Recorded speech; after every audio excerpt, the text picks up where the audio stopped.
History অনার্সের ছাত্রছাত্রীদের CC7 থেকে সুলতানি যুগের কৃষি অর্থনীতির উপর এই নোটসটি এখানে দেওয়া হলো। তোমরা চাইলে সুন্দর করে নিজেদের খাতায় নোটসটি লিখে মুখস্থ করে ফেলতে পারো। সুলতানি যুগের কৃষি অর্থনীতি। ভারতবর্ষ মূলত কৃষি নির্ভর দেশ। প্রাচীন ও মধ্যযুগে ভারতের শিল্পী কারিগরদের অধিকাংশই কৃষিকার্যের সাথে যুক্ত ছিলেন এবং অবসর সময়ে শিল্পকার্যে লিপ্ত হতেন। সুদূর অতীত থেকেই ভারতীয় অর্থনীতির মেরুদণ্ড হল তার কৃষিজ উৎপাদন। পর্যটক ইবন বতুতা খ্রিস্টীয় 4th শতকে ভারত পর্যটন করেছিলেন। মোহাম্মদ বিন তুগলকের রাজসভায় তিনি দীর্ঘ 8 বছর অবস্থান করেন। তিনি 14 শতকের 40-এর দশকে উত্তর ভারতের বিভিন্ন স্থান যেমন উচ্চ গাঙ্গেয় উপত্যকা অঞ্চল, বাংলাদেশ, মালব, গুজরাট প্রভৃতিতে বড় বাজার বিশিষ্ট বৃহৎ নগরীর অবস্থান লক্ষ্য করেছেন। দেশের অর্থনীতিতে এই সকল বাজারের অবশ্যই গুরুত্বপূর্ণ ভূমিকা ছিল। তিনি কৃষিজীবী গ্রামীণ মানুষের জীবনধারা সম্পর্কে বিস্তারিত বিবরণ লিপিবদ্ধ করেছেন।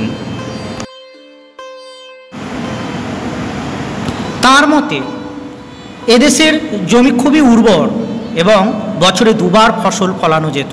শরৎকালে জোয়ার, ভুট্টা, কলাই, বিন ইত্যাদি 7 প্রকার শস্য এবং বসন্তকালে গম, বার্লি জাতীয় 4 রকমের শস্য উৎপন্ন হতো।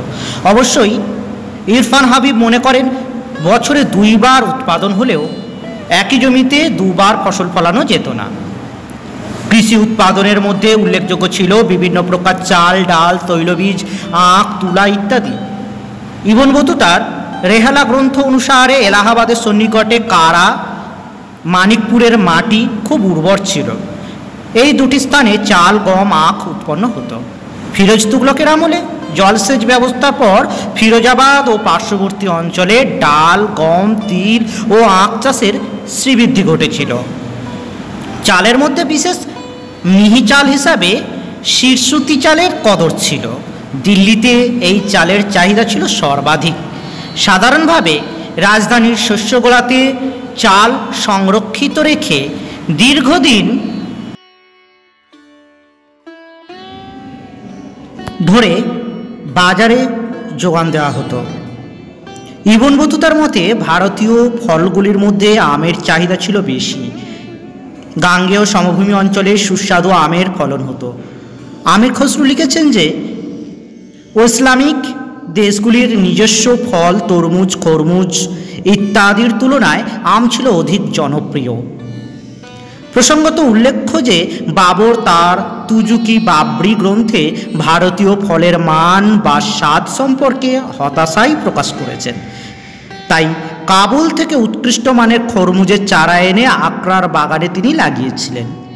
অন্যান্য ফলের মধ্যে ছিল নানা জাতের আঙুর, কমলালেবু, মুসম্বি, খেজুর, কলা, জাম, কাঁঠাল, বেদানা, আপেল ইত্যাদি।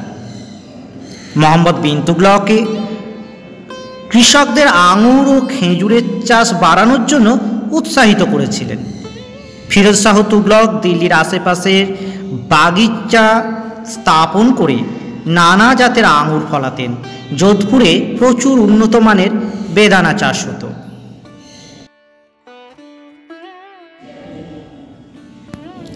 পনেরো শতকের গোড়ার দিকে একটি চীনা প্রতিনিধি দলের দোভাষী হিসেবে মাহুয়ান ভারতে এসেছিলেন। তার বিবরণী মতে ভারতে প্রচুর চাল উৎপাদন হতো। ধান চাষ বছরে 2 বার হতো। এছাড়া জোয়ার, ভুট্টা, তিল, হলুদ, শসা, সর্ষে, পেঁয়াজ ইত্যাদি উৎপাদন করা হতো। মাহুয়ান ভারতে নারকেল, সুপারি, কলা, খেজুর, আখ, মধু ইত্যাদির প্রাচুর্য সম্পর্কে প্রশংসা করেছেন। চীনা পর্যটক ফাহিয়েন আম উৎপাদনের ব্যাপকতা লক্ষ্য করেছেন। বারবোসা তার বিবরণে বাংলায় আখ চাষ ও চিনি গুড় উৎপাদনের উল্লেখ করেছেন।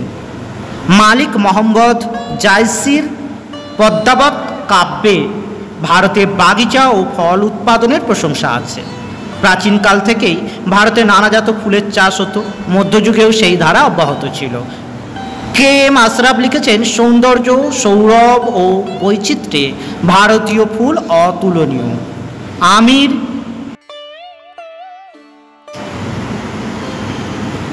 খসরু ও মালিক মোহাম্মদ জায়সির গ্রন্থে ভারতে ফুলের জনপ্রিয়তা ও ফুলের চাষের ব্যাপকতা সম্পর্কে বিস্তারিত আলোচনা করা হয়েছে। ভারতের কাঠ, মসৃণতা ও স্থায়িত্বের জন্য বিশেষ খ্যাত। সুলতানি যুগেও নানা ধরনের বৃক্ষরোপণ করা হতো। প্রকৃতিদত্তভাবে ভারতের চন্দন ও ঘৃতকুমারী কাঠের সুগন্ধ ছিল বিশ্বখ্যাত। ঘৃতকুমারী কাঠ উৎপাদনের জন্য আসামের প্রসিদ্ধ ছিল। উপঢৌকন হিসাবে সুগন্ধি কাঠ পাঠানোর রেওয়াজও ছিল। মশলার উৎপাদক হিসাবে ভারতে খ্যাতি এশিয়ার নানা দেশে ছড়িয়েছিল। লঙ্কা, আদা, দারুচিনি, লবঙ্গ ইত্যাদির বিশেষ উৎপাদন ক্ষেত্র ছিল গুজরাট। অসংখ্য ধন্যবাদ। সবশেষে আমাদের এই ছোট্ট চ্যানেলটি সাবস্ক্রাইব করার একটি ছোট্ট অনুরোধ থাকলো।